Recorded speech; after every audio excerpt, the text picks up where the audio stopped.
बिस्मिल्लाहिर्रहमानिर्रहीम। ज़िंदगी के बेहतरीन दौर के बारे में लोगों से पूछो तो जवाब मिलेगा, अच्छा दौर गुज़र गया या अभी आया ही नहीं।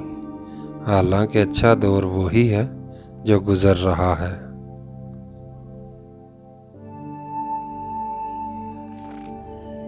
अगर तुम रास्ता जानते हो तो वो जो गुमराह है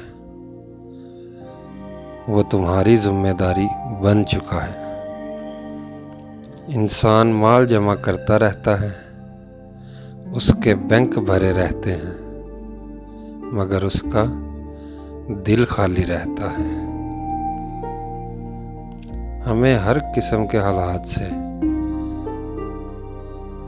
समझौता कर लेते हैं, सिर्फ इंसानों से समझौता नहीं करते।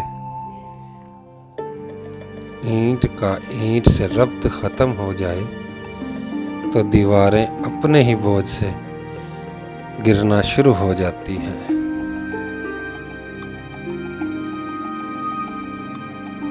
दुआ करनी चाहिए, ऐ अल्लाह हमको एक रास्ते का मुसाफिर बना, क्योंकि एक रास्ते का मुसाफिर गुमराह नहीं हो सकता।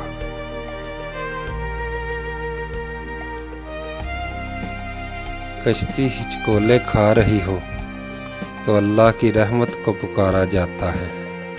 जब कश्ती किनारे लत से लग जाए तो अपने ज़ोरे बाजू के कसीदे पड़े जाते हैं।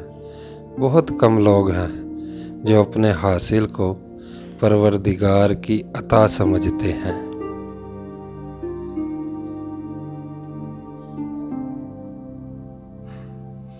रात की इबादत अफजल है, जिसकी रात बेदार हो जाए उसका नसीब जाग जाता है।